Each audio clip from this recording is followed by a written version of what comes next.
Support for the Capital Connection comes from New York State United Teachers, working to support students, educators, and public schools as the center of their communities through the Public Schools Unite Us initiative.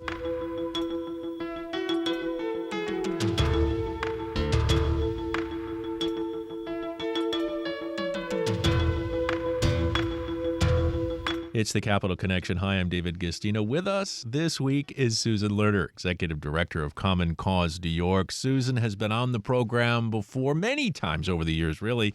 Susan, welcome back to the Capital Connection. Thank you for having me. Great to have you here. I know you want to talk today about legislation that Albany passed this session, which authorizes New York to join ERIC. Tell us what ERIC is and why this is important. So ERIC is the Electronic Registration Information Center. It is a nonprofit organization that was started by a number of states, actually at that time Republican states, to ensure that the voter rolls in their states were as accurate as possible. So, Dave, you know, people in the United States move all the time. People move within states, people move outside of states. And when you're trying to load that van and get your stuff to a new location for a new job or a new start in some way, you're not thinking about your voter registration. So people leave the state and they don't inform the Board of Elections, oh, I'm not going to be voting in New York anymore. I'm now living in Georgia. I'm now living in Kansas or California or wherever. And they get to their new location, and when there's an election, they just go ahead and they register. Without ERIC, there isn't a good way for the new state to tell the old state, take that person off your voter rolls. They're now registered in my state. So ERIC is a way for the states that are part of the consortium, and there are 24 of them now, to exchange voter information to clean up their voter rolls, to be sure that their voter rolls are accurate and only contain the names of people who are actually resident in the state and registered to vote. And, you know, New York's voter rolls have not been perfect. Nobody's voter rolls are perfect, but we've had some challenges in New York, and I know that the State Board strongly supports joining ERIC because it will allow them to have an effective way to be sure that our voter rolls are as accurate as we can make them. In any way, are you worried about birthright citizenship and the idea of who would qualify and be eligible to vote in the future if that should go bye-bye? Well, first of all, I don't believe that there's any way in which birthright citizenship can be simply disappeared. It is part of our U.S. Constitution, and in order to do away with it, you have to go through a really significant process of amending our Constitution. And quite frankly, Dave, I don't think that most people have any problem with the idea of birthright citizenship. It's been part of our law pretty much from the beginning. If you were born here, you are a citizen. So I'm not concerned in terms of what would happen with birthright citizenship. And the nice thing about ERIC is that every single state that is participating in ERIC has exactly the same interest, which is ensuring that their voter rolls are secure.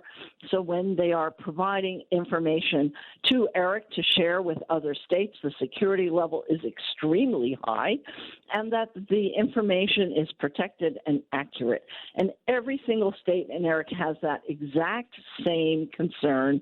And if New York joins ERIC, which we believe they should, we very much urge the governor to sign this bill sooner rather than later so we can have its protections in place for 2026. But once New York joins ERIC, they will be part of the governing body.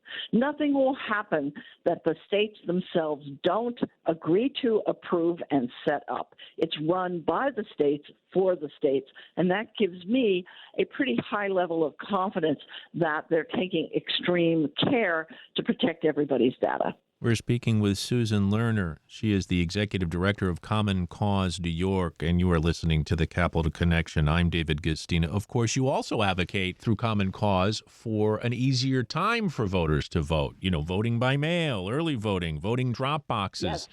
Those efforts have been ongoing, obviously, but we see moves, mostly, it seems, by the Republican Party to curb voting in an effort to win elections. Well, it's really unfortunate that some people have, and some elected officials have completely lost sight of what our government is about, which is about fair representation for all of the people. And the way you get that is by having fair and secure elections, which is what generally we have in the United States. You know, Dave, the recent primaries are a perfect example of why we need the most recently adopted reforms that have brought New York's election into the 21st century. You know, let's look at the New York City primary. The New York City primary, on primary day, the temperature was going up to 100 degrees. If we had to force all of our voters through those polling places when it was 100 plus degrees, and some of them are not air conditioned, we would have had people fainting left and right, passing out for heat prostration, and the hospitals would have been full. Instead, because people knew the heat wave was happening, 40% of New York City's primary voters chose to take advantage of early voting. That makes for a much more efficiently, effectively administered election. The point of early voting is to spread voters over a longer period of time so that if there are some issues, they show up in early voting, they're solved, and we're not trying to shove millions and millions of people through a relatively limited number of polling places, which in New York, New York City is over 1,200, but nevertheless, 1 million people through 1,200 locations is a lot of volume. And so we were really glad that we had early voting in place and people did not have to stand on line in primary day in 100-degree weather and worry about just passing out from the heat prostration. It makes for a better, calmer election. Susan Lerner, two questions. First, the obvious follow-up. What about those that claim when you make it easier to vote, you also make it easier for fraud? Now, to my understanding, all studies by independent offices show that there really is very little fraud when it comes to voting. But what about that? The idea they should show ID and they'll stuff the drop boxes and all sorts of claims. So we have really detailed protections in place in our election law in New York and, frankly, in every other state as well. People don't just sashay in and say, hey, I want to vote, and get to vote. There is a rigorous process of registration. People's eligibility is checked before they register. And, you know, what we have seen, quite frankly, Dave, if you wanted to steal an election, in person at the polling place impersonation is about the least effective way to do it. So it doesn't make any sense that anybody would spend any time and effort to actually try and impersonate an actual voter. People get the very few people who tried to do it, and surprisingly, they all seem to have been Republicans. To show that the system was broken, they all got caught. They ended up being criminally charged. The system has a lot of checks and balances, a lot of ways to ensure that eligible citizens are voting, and that's what we see throughout New York and throughout the country. The second question I have for you, Susan, is about the primary itself, because most people in the state are used to the normal way we vote, not ranked choice voting, which is different in New York. For the rest of our listeners, explain that. And do you think that should be expanded? Well, actually, I do hope that we'll have a discussion about expanding it. And, you know, Dave, when you say the normal way to vote, this is the normal way to vote in Ireland. This is the normal way to vote in Australia. Our first past the post, you only choose one way to vote is not universally the way in which people vote in every single country or in every single jurisdiction. We have 2 states and over 50 jurisdictions, municipalities that use ranked choice voting. And ranked choice voting is actually a very simple idea. And that is that when you have a multiplicity of candidates, which is a good thing. We want voters to have choices. Voters often find that they are on the horns of a dilemma. If you have a lot of candidates, what you'll hear from friends and family is, oh, your favorite candidate doesn't have a chance to win. You shouldn't waste your vote on the person you really like. You should vote for the person who's most popular, even if they aren't your first choice. And in the winner-take-all system, that is a dilemma for you. Are you going to vote for the lesser of two evils, or are you going to vote for the person you really care about? And, of course, if you have multiple candidates from the same community, the community is also on the horns of a dilemma. How are we going to elect somebody to represent our community if these 3 or 4 people are going to split our community's vote? Well, we should lean on this one or that one not to run so we don't split our vote. With ranked choice voting, where in New York City voters have the opportunity to rank from 1 to 5 of their favorite candidates, you don't have to worry about wasting your vote. You don't have to worry about voting for the lesser of two evils, and you don't have to worry that your community's vote will be split. Because ranked choice voting allows you to vote for the candidates you really care about, and it allows candidates to run something that we don't see in the traditional first-past-the-post race, to run a coalition race, to collaborate with other candidates who they agree on some, but rarely on all issues, and to really build a majority consensus winner rather than having somebody who wins with 41.9% of the vote. You'll get somebody who will win with over 50% of the votes that have been accumulated. So just like we naturally rank our favorite ice creams, we naturally rank our favorite vacation destinations, this allows voters more choice, more voice, and you get to rank your candidates. She is Susan Lerner, Executive Director of Common Cause New York, joining us on this week's Capital Connection. I'm David Gistina. You know, that primary in New York, obviously, the winner is a Democratic Socialist, progressive, who made a connection with New Yorkers and came out on top in that primary against a former governor, Andrew Cuomo. The issue, though, for me, and I'm wondering how you feel about it, you hail from New York City, Susan, so this is your city too. With such a progressive, if he wins the primary, that's Zohran Mamdani, wins the general, and becomes the mayor of New York City, he's going to have it coming from the Trump administration, who doesn't like him already. He'll have it from more centrists in the party, and he's got to go to Albany hat in hand to get things done. Running that city is like running a country. It's huge, and there are a lot of issues. Would he be running uphill? Well, I think anybody who is elected to be mayor of New York City right now is going to have a challenging time. But certainly if he is the choice of New York City voters, then I would expect that, the governor and the president would work with the mayor of New York City, whoever that person is, to help ensure that the city which is a huge economic engine for the entire state and for the country, remains healthy and is able to address the relatively manageable problems that it's facing with the right approach and the right resources. So, Dave, one thing about ranked choice voting is ranked choice voting is a tool, just like vote by mail is a tool. It doesn't favor any particular candidate or ideology.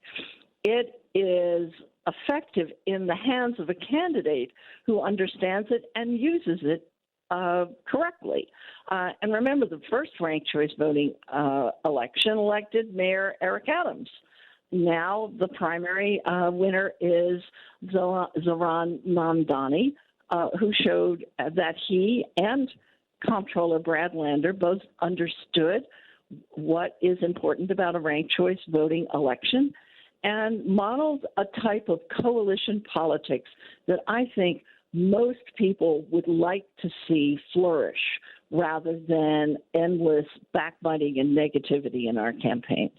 Well, the issue will be how they handle the gigantic cuts coming from the federal government. And it's in every area. I mean, we're talking about Medicaid, you're talking about SNAP benefits, you're talking about environmental cuts, educational cuts, a tax on higher education, and those with the least getting even less. And that can't be good for a city like New York, which, as we know, is complex and has people of all stripes. So are many of these potential candidates, again, being set up for failure? Well, I think the kind of challenges that you're talking about are the sorts of issues that no one jurisdiction can face alone. I don't think any one city can address the sorts of seismic changes that we're seeing coming from the federal government. It's something which I hope our state government will focus on, that I hope that states will form consortiums to discuss how to fill in the gaps that are created when the federal government retreats in so many different areas, not just in the fiscal area. And so I think there needs to be an ongoing and statewide discussion among all of the cities and with all of our state leaders and legislators as to how New York State will step up and protect its people and fill the gap when the federal government unfairly and surprisingly retreats from all of its obligations. So it isn't just the fiscal, to my mind, Dave. It really is a question of how states in a federalist system can now step up and fill the gaps. And I think that that's an ongoing discussion that we all need to be having, not just in New York City, but throughout New York State and in all of the states that believe that government has a role to protect its people and to do the best for the maximum number of people. Well, the public opinion on government is as low as a hound's belly. In many ways, that's where you, Common Cause, NYPIRG, and others come in and say, hey, we need ethics reform, but real ethics reform. For me, I'll believe it when I see it. They're the lawmakers. Why would they hoist themselves on their own petard? But you have some interesting proposals. One I've certainly called for years, which is create a full-time legislature and ban outside income. Yeah, absolutely. That has been our position for a really, really long time. Because remember, Dave, we also advocated for a raise for the legislature, counterintuitive Right. to some people, I know. But we felt that, number one, this should be a full-time job. You shouldn't have any side jobs going on. You should stay in session throughout the year. You should have an expert and well-paid staff. But that means that you should not have outside income. You have one employer, that is the people of the state of New York. They should pay you adequately, and you don't have any other concerns. So we're really very disappointed to see this continual fight on the part of primarily, unfortunately, it appears the Republicans in the legislature, that they just don't get the message.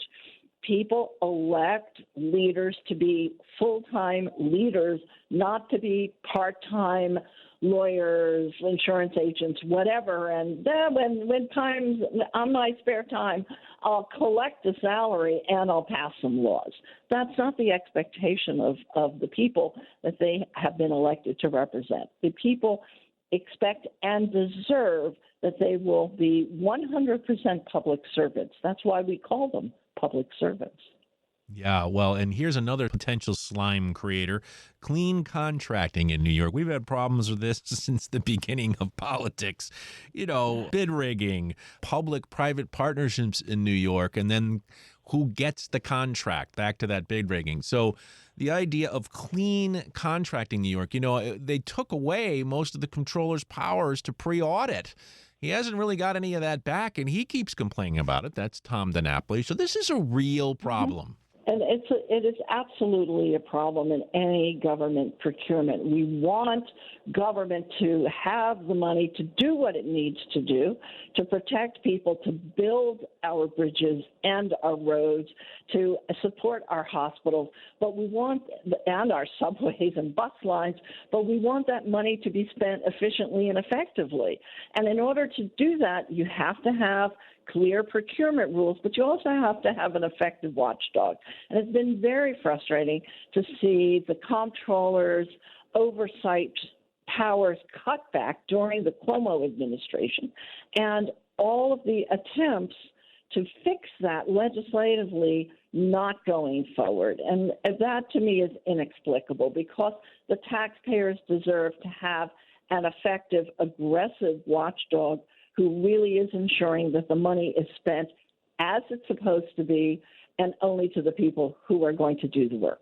Yeah, and mandate the reporting. Not only the reporting, but as you point out in your list of proposal, create uniform standards. Well, we have fairly extensive requirements, but surprisingly, we're missing one really important part of the lobby disclosure, and that is, okay, you have to tell us how much you spent.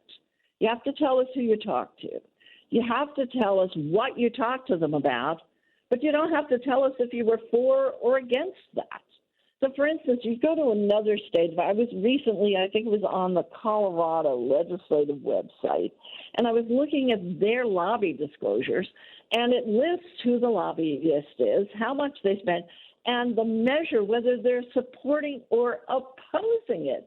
I mean, it's just common sense. Wouldn't you think that lobbyists would have to tell you, I talked to Assembly Member so-and-so in opposition to this bill? Our current disclosures are just, I talked to so-and-so, so-and-so, and so-and-so about this long list of bills.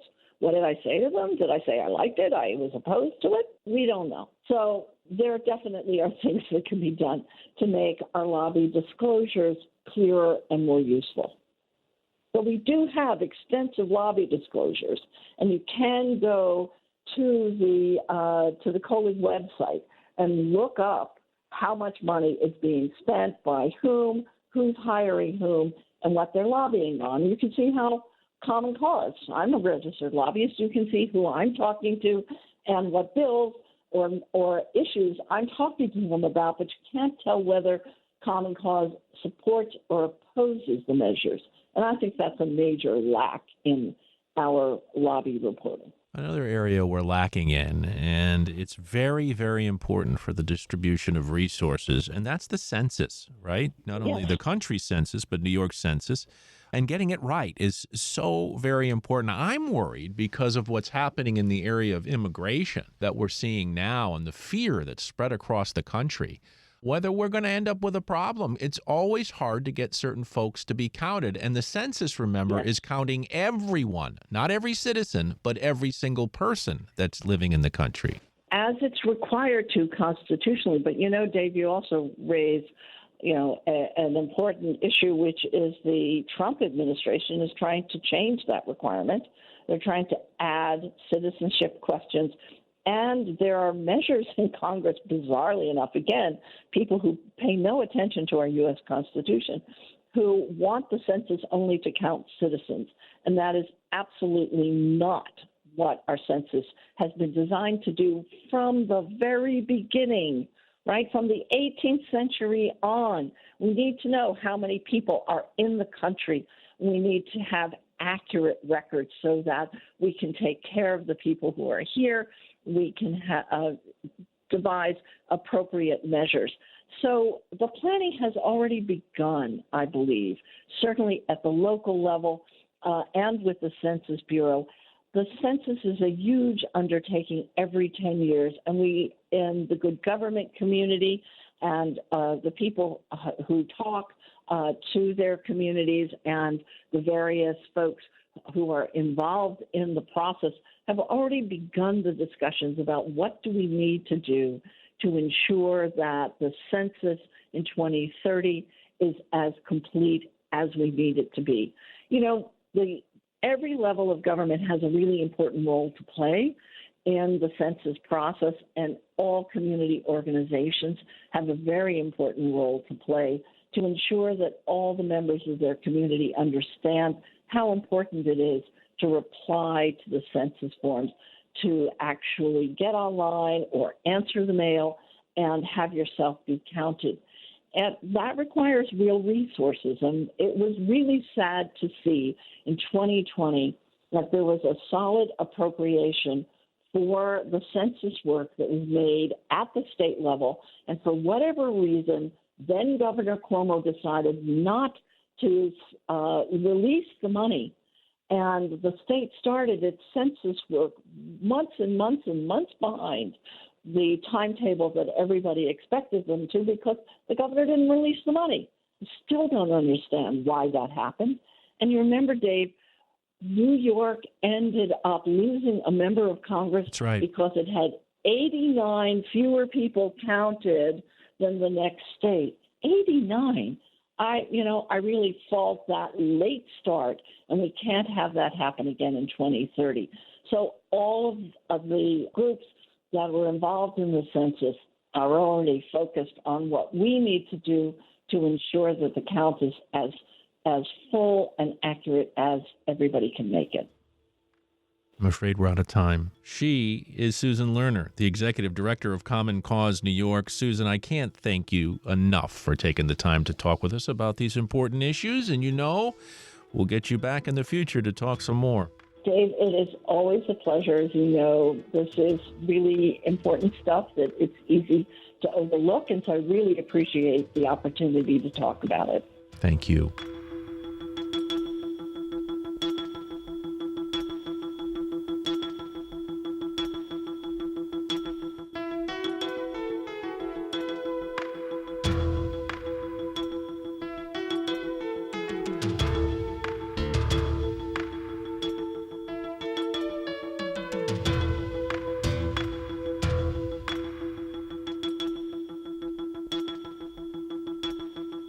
Support for the Capital Connection comes from New York State United Teachers, working to support students, educators, and public schools as the center of their communities through the Public Schools Unite Us initiative.